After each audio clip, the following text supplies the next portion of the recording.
Hi guys, welcome back to my channel. Today we are going to be doing my March wrap up. As you can see, I had a pretty solid reading month, but I did read in like spurts. So some of these books feel like I read ages ago. Doesn't matter, we're gonna go through every single one, and yeah, I think I read all physical books. I don't think I read a single book on my Kindle this month. The first book I read this month was The Paradise Problem by Christina Lauren, and I was super excited for this. I had been waiting for the paperback to come out because I have all of their other books pretty much in paperback, and I really love Christina Lauren, and I felt like I could tell that their writing was getting more evolved, like The Soulmate Equation and The True Love Experiment and Something Wilder were all a lot better than their other books that I had read, or their previous ones, like My Favorite Half Night Stand, Josh's and Hazel's Guide to Not Dating.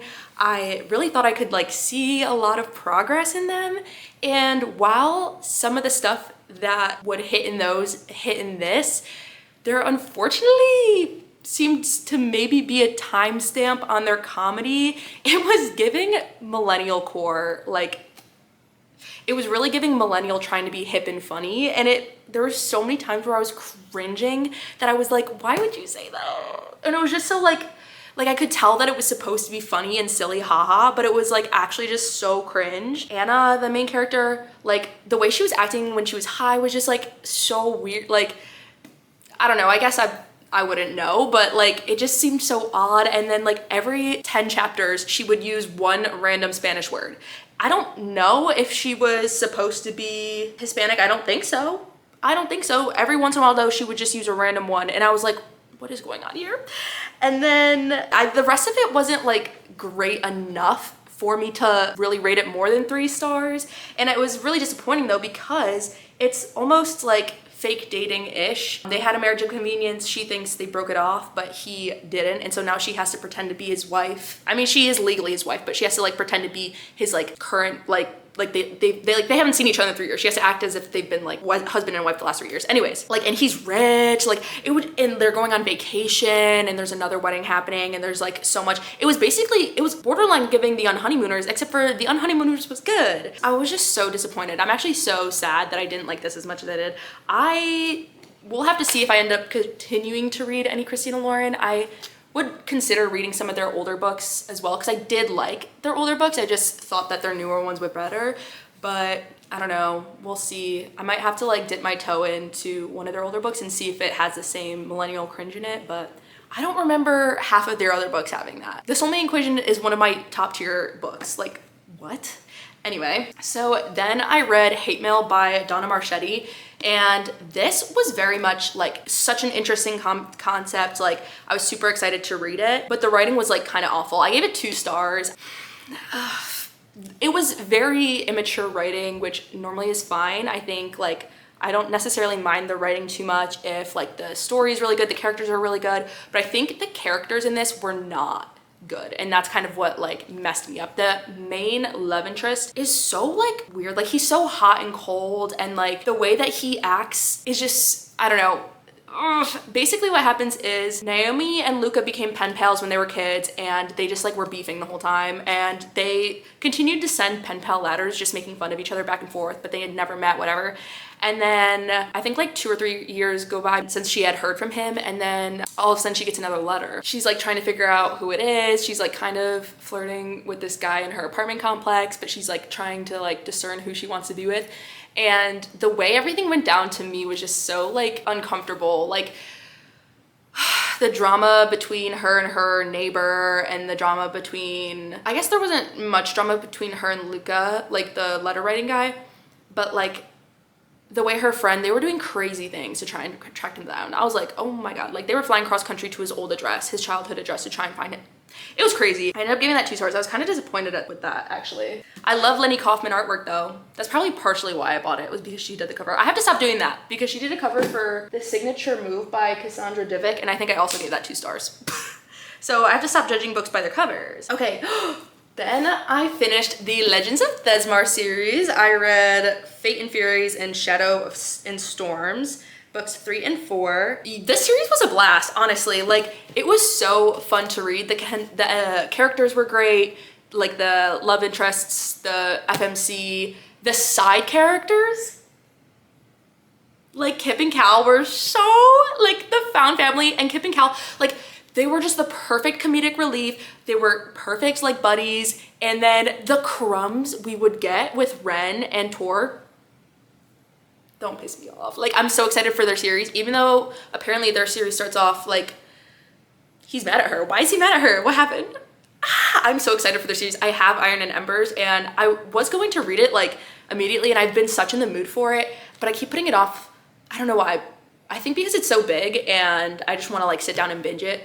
And I've just been, I guess have I been busy? Oh, actually no. Well, when we get to the end of the month, we'll get to why I haven't read it yet, because I've fallen in a hole, which we will get to. I highly recommend the series. It was so fun. Like if you don't know, it is a romantasy series. It is about a warrior. Well, women actually can't be warriors, and our main girl, Thea, she just wants to be a warrior. She is just like, that's like her dream, is to become a legendary warrior. Basically, she gets caught like trying to practice, and they're like, fine, okay, fine, you can do it, but you have to make it through training. And she's like, that say less.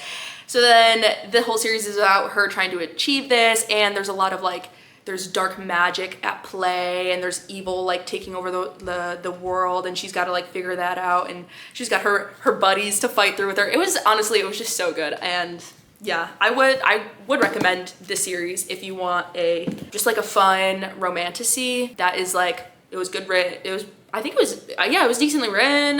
The characters were great. Plot was interesting. Yeah, I loved it. Okay. Oh my gosh, then I read Dating and Dragons. This is the second, well, I don't know if it's a sequel or if it's just like whatever, but if Chrissy Boyce, she wrote Dungeons and Drama, which was a YA book I gave 5 stars last year. Guess what I gave this? 5 stars. It's so cute. Sometimes a YA book just brings the romance in a way that some adults don't.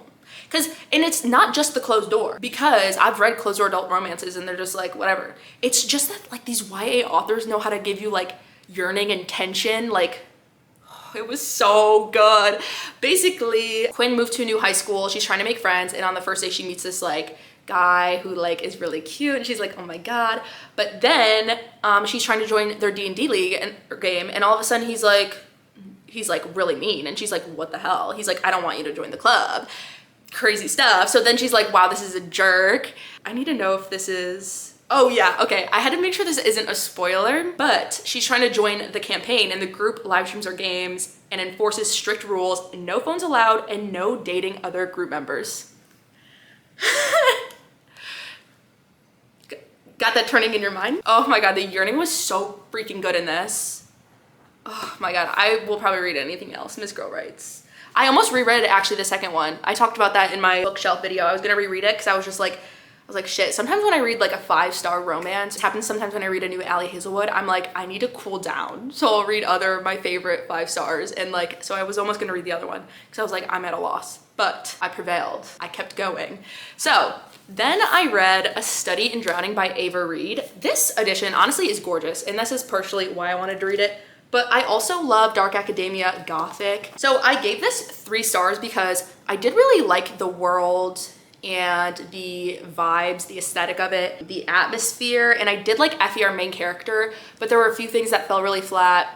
The first thing being the world at the beginning. It felt like it was such an intricate way of world building, like words you've never heard of, and just the way they were describing it, it felt like really confusing for something that could have just taken place in like Ireland. Like there's nothing so magical about this world that it couldn't have kind of felt more of like a magical realism situation, or just like a parallel world to ours. Like the way she builds the world was just, it just felt so intricate for a short YA fantasy book. And I think that kind of then later bled into Preston's character. Basically the book is, she believes in the magic. He's notorious against the magic. And there's one thing she says, and he's like, oh, were you this? And she was like, yeah. But he doesn't believe in magic, so why would he ask? He would never think to ask that because he doesn't believe in it.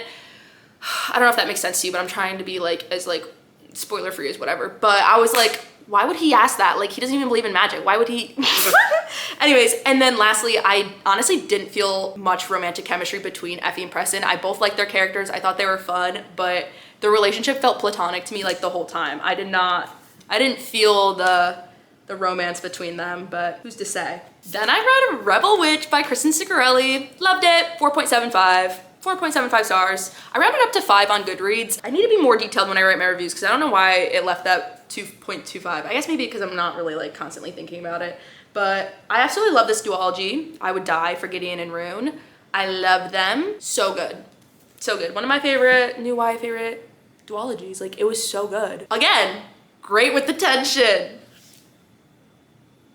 Great with the tension. That's the sequel, so I'm not gonna really talk about what it's about, the spoilers. And if you haven't heard of Heartless Hunter, where have you been? I've talked about it like a couple times on my channel actually also, but sorry, I'm not gonna be more detailed than that.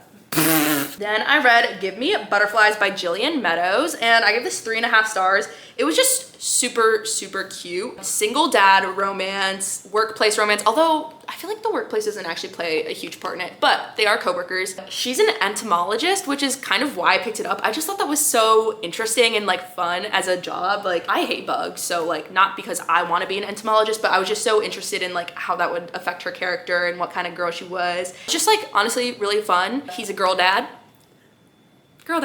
and he just like simped from her like from the start. Like, it's just like, it's just so cute, honestly. Like, they're just having a great time. I liked it. It was fun. Look, it got me smiling. Like, am I probably gonna think about it? Not really, but it was better than just like a random 3-star. Like, when I look at the book, I think of it fondly, like it was a good read, if that makes sense. It was so good. I liked it. Then I read Story of My Life by Lucy Score. This is the first book I've read of Lucy Score in a long time. Well, yeah, obviously, you know, I have my Lucy Score books here. And I had a really hard time getting into Forever Never. And I just was unsure about this. And when I saw the edges, I was like, okay, I have to get it. And I actually did have a really good time reading it. Lucy Score is really good at writing like a 500-page romance and like not making it feel like it's dragged out. Like, it did take me a couple days to read it, but I never felt like, why is this in here? Like, why is this scene here? Like, what? Like, it never feels like there's extra in there just for filler, because subplots are a big part of her romance style. Like, in the Knock 'Em Out series, it's kind of like a lot of mystery going on. And in this one, she moves to a small town and is trying to save the small town. And she's trying to write a book. She's an author. She's trying to get her spark back. There's just so much going on in it. And there's a lot of lovable side characters, as always, I feel like, with her books. The MMC had 2 brothers and a sister. And I'm assuming they're all gonna have books. And I will continue this series. When their books come out, I will. I haven't read a small town romance in a while, and it really kind of just hit. So yeah, slay. I enjoyed this. Do you see the big kahuna behind me? This is what I've been doing for the last week and a half. Yeah. I know you see it. The last 5 books I read this month were the first 5 books in the Zodiac Academy series. So, okay. This, I feel like I need to do some explaining, because if you're an OG, you know I've already read like the first 4 of these. I don't know what it was that just got me re-inspired. I caught a vibe. Honestly, I caught a vibe, and I was like, I don't know if I was just reminiscing of the vibe I felt when I read the first couple of books, but I caught the vibe and I was like, I kind of want to read that tonight. I knew I couldn't just I had book 5. It was on my physical TBR, if you remember, in January. And I knew I kind of had like understood like where a lot of things were at the end of book 4. I knew the big thing between like Tori and Darius, what had happened there.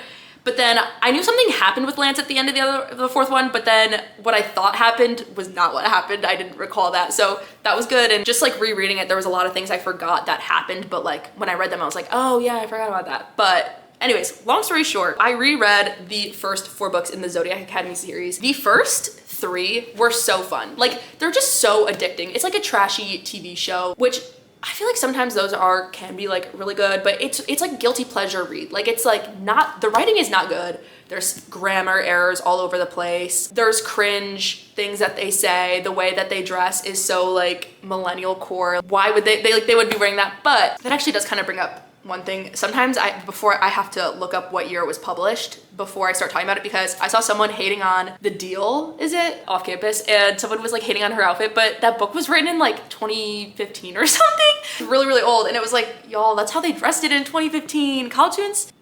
Anyways, but these I think were more recently published, but I'm not saying they're bad because she wears heels, pumps with like everything. Doesn't matter.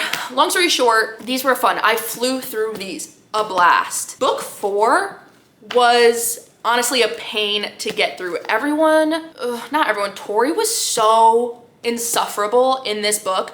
all she would do is annoy me. That's it. It was just annoy. And I'm like, why are you saying this? Why are you, like, you're just like, oh, and no one would call her out on her bullshit. I think Darcy did once, and I was like, see, even your twin.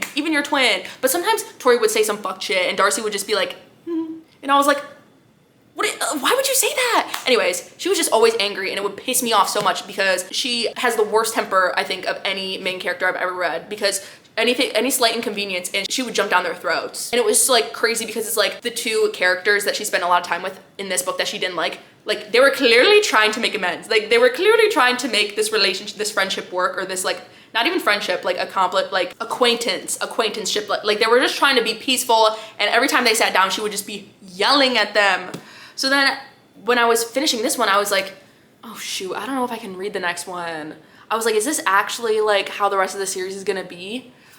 Thank God, book 5 was 1,000 times better. I don't know what it was about book 4, but it's so funny because I do remember when I read the first 4 the first time, book 4 I got stuck on, and I was like, why is it it felt like different. Like it had a different vibe to it. Don't know why. But book 5, it was like, great, we're back to our regularly scheduled unhingedness. Like, let's go have a blast. The first time I read the first 4, I gave them all 4 stars. This time they were all 3 stars for me. Even this one, like, they're not amazing, but they are extremely entertaining. And I have started book 6. We'll see how far into this series I get. I do want to try to finish it, but the books just keep getting bigger and bigger, and I'm like, oh my God, I don't have time for this. Because yeah, like I said, this took me, I read those all last week. Well, book 5 actually took me a handful of days, but books like 1 through 4, I mainly read like, probably like 5-ish days. And then I hit book 5, I really hit a slump because I was like, shit, like, I don't know if I can continue to do this. And then actually the middle and end of book 5 like picked me right up. I was like, okay, actually no, this is so fun again. We're good.